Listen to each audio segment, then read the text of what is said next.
bà chụp cho một xem thì thấy rằng vén ở lời dương một tuần sana chỉ mùi năng video để cầm để viral khăng mình tên là không mình đang sang công social media bằng ổn ba này cứ chỉ cam thì một câu ca để miên ca chập ở rom khăng bằng phật bằng ổn để miên tuần sana là hỗ trợ đọc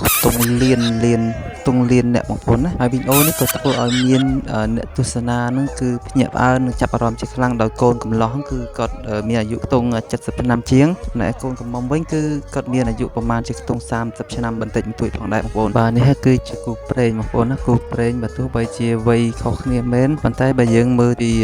កម្មវិធីបង្គោលការនេះផងដែរគឺឃើញថាកូនកំមុំក៏មានការត្រេកអរហើយចំណែកកូនកំឡោះវិញរំភើបជាខ្លាំងមែនទេបងប្អូនបើនិយាយពីថើបប្រពន្ធថើបសង្ឃថានេះនៅក្នុងកម្មវិធីបងប្អូនសញ្ញានៅក្រៅកម្មវិធីមិនដឹងជាថើបយ៉ាងណាទេបងប្អូនបាទហើយក៏សូមផ្ដាំផ្ញើទៅកំឡោះគ្នាយើងនេះយើងហើយក៏សូមផ្ដាំទៅកំឡោះឬពោះម៉ាយដែលអត់តមានគូបងប្អូនយើងមើលគំរូលោកតាហើយបាទកំតត់អស់សង្ឃឹម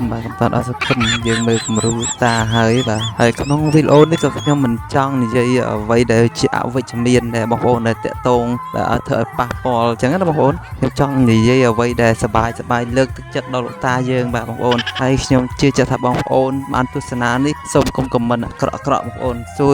សូមខមមិនលើកទឹកចិត្តដល់លោកតាធ្វើយ៉ាងម៉េចលោកតាគឺគេហៅថាគាត់មានមន្តស្នេហ៍បងប្អូនខ្ញុំជឿថាគាត់មានមន្តស្នេហ៍បងប្អូនជឿថាបើមនុស្សអត់មានមន្តស្នេហ៍អត់មានគេហៅថាធ្វើឲ្យតាក់ទាញចិត្តណាមិនងាយទេបងប្អូនមិនងាយមង្គលការកើតឡើងទេបងប្អូនទី1ខ្ញុំគិតថាលោកតាមានមន្តស្នេហ៍ទៅលើអីគេគេហៅថាមន្តស្នេហ៍ទៅលើការតាក់ចិត្តបងប្អូនមន្តស្នេហ៍ការតាក់ចិត្តហើយមន្តស្នេហ៍ការតាក់ចិត្តហ្នឹងវាមានដូចជាមន្តស្នេហ៍ដុល្លារធម្មតាបងប្អូនគិតមើលថាបើសិនមកជាមនុស្សយើងមិនថាចាស់ឬក្មេងទេបើសិនជាកូនកំឡោះពេលខ្លះតែបើអត់មានដុល្លារមានអីហ្នឹង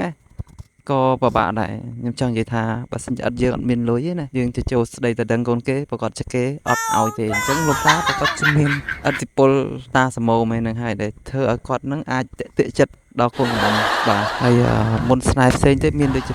មុនស្នេហ៍គេហៅផ្លូវកាយផ្លូវចិត្តអីចឹងបងប្អូនហើយពេលខ្លះមួយទៀតដែរគឺ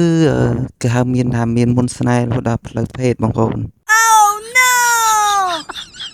ហើយបើសិនជាមានបងប្អូនទស្សនាទៅចាប់អារម្មណ៍តាក់ទងជាមួយនឹង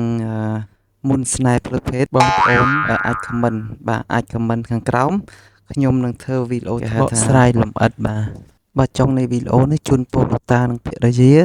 រស់នៅដោយសុខសាន្តតរៀងទៅបើចង់ទស្សនាវីដេអូថ្មីប្លែកចុច follow